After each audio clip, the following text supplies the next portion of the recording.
What is up, everybody? It is Wick here. I am outsourcing, looking in this Goodwill, trying to find something I can flip online and make some money. Lots of knick-knack things here.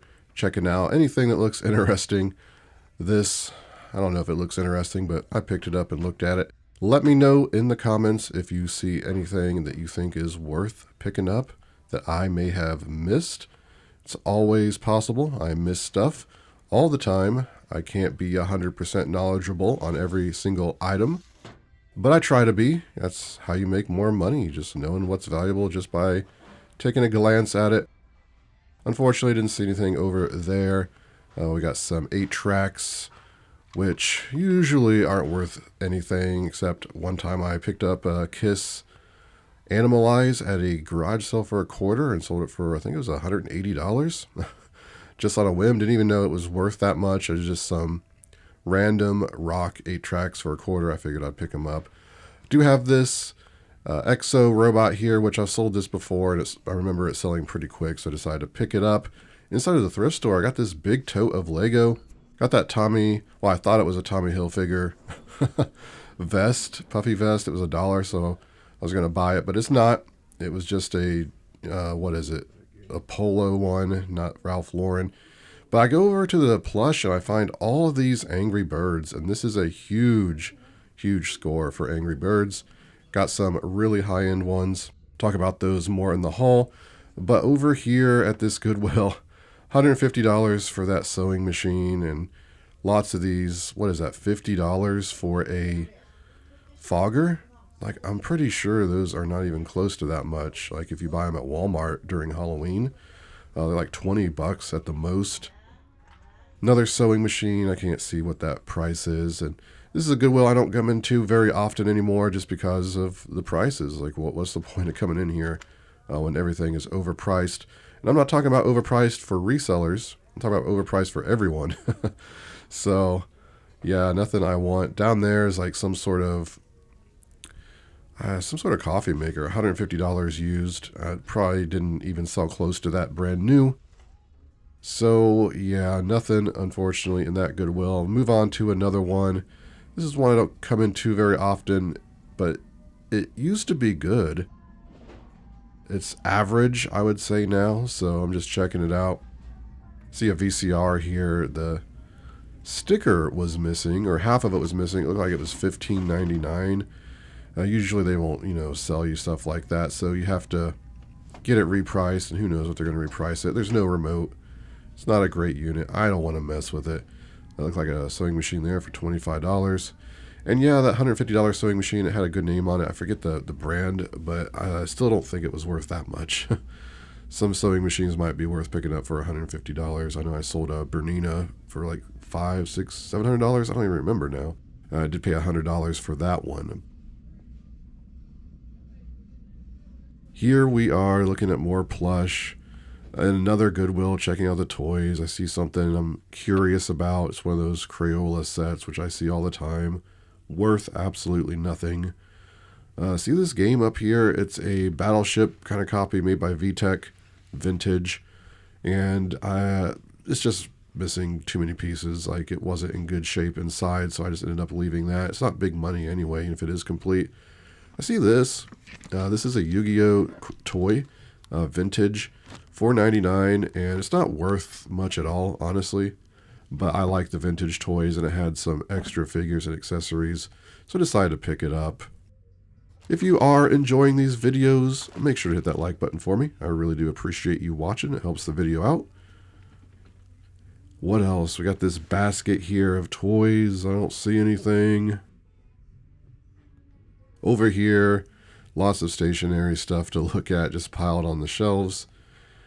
And I don't understand, I've said this so many times now, I just repeat myself, but I don't understand why Goodwill just doesn't price things a bit lower just to move them. Like stuff like this that is hard to sell, even if you was giving it away free, a lot of people wouldn't be taking some of this stuff. So why not just price it low, give someone a good deal, make them happy, get them back in the store, come in, every day trying to find good deals. Seems like it would just do better for the business. What do I know, I guess. More ceramics. Lots of kind of interesting items here. Some of them I just don't think was really, anything special. Not good with this stuff, so if it doesn't have a name stamped on it that I can research, I usually don't look it up. Sometimes I Google in stuff, but other than that, I just kind of pass by it. Checking out some clothing, and I got some pretty good clothing deals today. A couple things in this Goodwill. A new rack came out before I was leaving a Goodwill. That's always a good sign. I can get to the stuff before anyone else. And I see this. This is a DeKalb Nike collaboration hoodie. And I thought, never seen anything like that before. So end up buying it. It is worth some money. Not a whole lot, but it's worth picking up and selling, I think, just because of how rare it is. I can't remember if I found anything else on this rack. Got a bunch of Carhartt hoodies that came out on a rack I was able to catch. Just a cheap Boston Red Sox jersey, not branded really or anything like that. Nothing I want to mess with. And I'm not seeing much else. UF. So move on. We're in another Goodwill now. Just keep hitting them. Hoping to find something. Here's a Barbie. Florida Barbie. I think they have like $15 on that. It's not worth anything. I pick up this Apples to Apples game, Apples to Apples party box, and I'm like, I was just talking about these in a video. No, I'm thinking of Apples to Apples big picture. So I do end up putting that back, and I see this VTech office speaker system here, conference speaker. Done pretty well with conference speakers. But when I opened the box to check it, it was missing the microphone. So I did end up passing on that. Sometimes, the best piece in the set of stuff like this is missing. Otherwise, I think it was like an $80 sale with the microphone, so it would have been worth picking up. So here I see another one of these Apples to Apples party boxes. Then I'm like, oh, wait a minute. I started questioning myself. I'm like, I think I got the wrong one. What's the chances of finding two rare games in the same Goodwill? And I look it up, and I'm like, glad I did, because I had the wrong one. Here's some Cabbage Patch Kids, $6. I sometimes pick those up if they're cheap enough. Most of them aren't really great sellers. Care Bear wasn't a vintage Care Bear. There's another Cabbage Patch Kid. Probably would have been worth taking some time since I was in Goodwill to kind of check them out. But I found some good stuff today. Let me show you everything I found. Some great pickups. This is a really fun haul for me. I got some cool items and some surprises, which we'll get into. First, we'll start down here on the floor with these Lego. Got these at the thrift store. They were separated into 1-pound bags, $1 a bag. I bought all of them, and there's 35 bags, so 35 pounds of Lego.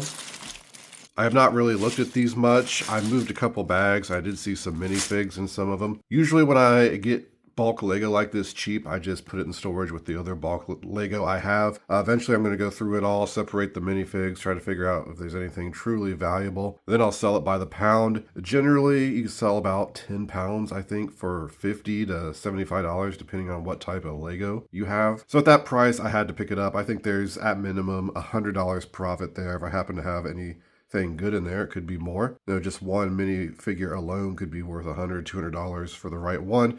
Doesn't look like it's really old Lego or anything like that. I also see a few Connects pieces mixed in, which is not great, but I don't see many at all, so should be fine. So I'll estimate at least $100 profit on that. And then up here on the table, just back here, I got this Exo suit, which is Chap May, I think it is. Kind of like an off-brand that comes from China, but it's still pretty popular. I've sold this before. Sold it between $25, $30, maybe $40. It's in good condition. It's got the figure inside. There's batteries in it, so I tested it. It walks and it makes shooting sounds and stuff. So hoping to make around $20 on that. So here is a big pile of Angry Birds I got at the thrift store. Talked about Angry Birds plush on the channel before in my Bolo videos. So when I went over to the plush, I just started picking them all up. 50 cents a piece. I got 30 of them. So paid $15 for all of them, which is a phenomenal deal. Wasn't sure which ones would be valuable, if any, but I know I could lot all these together and probably get at least $100. There's some good ones in here. I have not fully researched these. I know I've sold this pink one before for $20 or $25 by itself. The king pig here, which it's hard to tell which one I have because there's a lot of these that look exactly the same. They're just different sizes. I think it's the larger one that sells for like $50 to $75. This one's still at least $20, $25. And there's one that has like a birthday banner that's rare that will sell for like $200, $300. So unfortunately, it's not that one. Got lots of the pigs. I think this one right here is at least $50. The Angry Birds Caged. Here's another one which should sell for at least $50, I believe, unless it's a different size. I don't think that one's very good. This one might be a $50 one. I'm not sure. Some of the pigs are at least $20 by themselves. So any that I can sell for like 20 bucks, I'm probably going to sell separately. Obviously, I'm going to sell the $50 one separately. Like here's another king pig that is a smaller one. It's probably not worth as much. The rest of them I'm going to lot together and get like 75 to 100. Just depends on how many I lot. I actually have a couple upstairs I bought loose that I'm going to add to this. There's at least $200 profit there, maybe more once I go through it and start listing and selling them. They're all in pretty good condition. Some of them are a little dirty, I guess. At least they look like it in my eyes, or they have some wear. I'm not sure if this thrift store washes. I think it's a legal law that they have to clean plush before selling it. In this state anyway. That one could be good. I'm not sure. I have not seen this one before.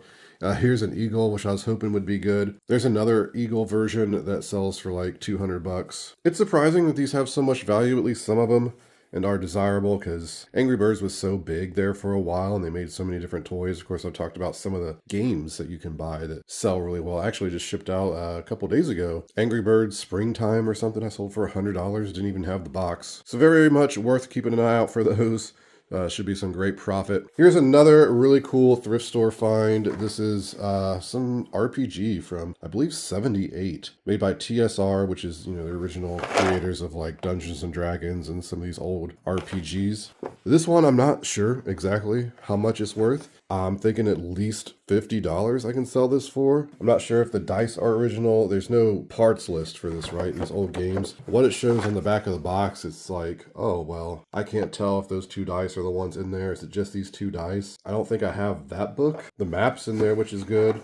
Looking at some of them, there's some that sold for over $200. The thing is, there's like 3 or 4 extra books with it, like expansion books, call them modules, I believe, in the RPG world. But this box is in pretty good condition for the age, so I know just with the box and what I have, it should sell for at least $50. Probably going to try $100 for it. Price it high because it's unique. Might look up some more information on it to see if this is actually complete. Here's a Microsoft trackball mouse. This is only $2.99 at Goodwill. This is not the Explorer 1.0, which sells for like $75 or more, I believe. This one still sells for 25, 30 bucks. Seems to be in good condition. I'll have to test it, but not bad for $2.99. Here's a Kinyo VHS rewinder. It is not new, it is used, but still has the box, which is nice because I sell these on Amazon. Makes it easier to sell. Typically sell them between $40 and $50. Currently, there's no one selling them used. There's only one new one for like $250, so probably price it like $50. What do I pay for this? $2.99. So this North Face Suku, I believe is how you pronounce it. This was on a rack at Goodwill, and I just picked it up because I'm like, oh, maybe I'll wear it. It's North Face, it's new with tags. It wasn't marked up. But I put it on the table and I'm like, I better look this up before I start recording the video. And to my surprise, one of these sold new for $175. So I'm like, what is this Suku? And I Googled it and it turns out it's like a Japanese brand that combines with North Face and this undercover, I guess, which is what drives the price up. Some of the Suku stuff I was seeing was in the hundreds. I am assuming, since it's new with tags, the tags look like they would be not counterfeit or anything like that. I don't know if this kind of stuff is generally counterfeited or not, but I'm glad I picked it up. I probably would have left this if it wasn't new with tags. I just would have been like, eh. Well, it's hard to say because it's my size and I might, wear it as an undershirt or something. Still, very much to my surprise, the value is $175, one sold for. And I learned something. I've never heard of Suku before. Here's something I just decided to buy. It's not phenomenal. Yu-Gi-Oh! Arena holds figures. I bought it because it had extra figures and like card accessories here. They're not fast sellers. I'm just a sucker for the vintage toys and stuff. You know, honestly, it's probably only going to be like $10 or $15 profit, even be a slow seller. So if you're not a fan of this kind of stuff, I don't recommend picking it up to resell. Back here, we got 3 boxes of Z-Coil shoes, 3 different styles. I did pay up a little for these. Got about $25 a piece into them. They're not new, unfortunately. They are in pretty good condition. I've sold these sandals before for like $50 to $60. There's a black pair and a white pair, which I should be able to sell for $50 to $60. You know, after fees and everything, I don't even think I really double my money. But there's at least, I would say, $60 profit there. And Z-Coils seem to sell really well. Then I got some more clothing. Kind of rare for me to find this much clothing to resell. In one haul anyway. Here's a stack of 2XL Carhartt hoodies. Different styles and colors. They all have the spell out on the sleeve. They were not marked up, so I decided to buy them. $5 a piece. My plan was, well, I'll just law all 4 together since they're the same size. Give someone a deal. But I started looking them up. I was surprised that pre-owned Carhartt stuff is selling pretty well, especially like this style. I think I might be able to sell that for even $40 by itself. The others, which are kind of plain, they do have the spell out. I might be able to sell for $30 each. I might sell one for $30, and then these other 2 basic ones just lot together or something. But there's definitely money there. I think at least $75 profit. This is on the same rack at the Goodwill with the North Face. I thought this was a Carhartt at first. It's actually Craftsman canvas jacket, if I can find the tag. I don't recall ever coming across a Craftsman jacket like this. So I looked it up on eBay. It looks like some of the styles like this are selling anywhere between $50 and $65, maybe $75. I'll probably price this like $50 or $60. Hopefully make about $30. I paid $10 for it. And then right here is another hoodie that I picked up at Goodwill. I bought this because it was unique and, well, it looks like it's selling pretty good. There was only one comp for it. I think there was only one listed. It's a Nike DeKalb collaboration hoodie, which they deal in like farm equipment or seeds or something to do with farming. I've sold a lot of this stuff before. Some jackets that are vintage, some hats. Does okay. But I should make at least $20 on this, I think. I saw one that's the only one that sold for $30 plus shipping. There's a different size listed for $35, so I'll probably list this $35 plus shipping. Just kind of a unique find for me. There it is, everybody. That's my haul for today. Got some fun items. This haul was a bit more exciting for me because the items are cooler. Not a whole lot of shoes except for the Z-Coil and stuff that I don't really enjoy selling. All this stuff's going to be pretty fun to sell. Before you go, hit that like button for me. You can find me on Twitter, Instagram, and TikTok, flipping_junk. If you're not subscribed, what are you doing? Hit that subscribe button. And this has been Wick. Until next time.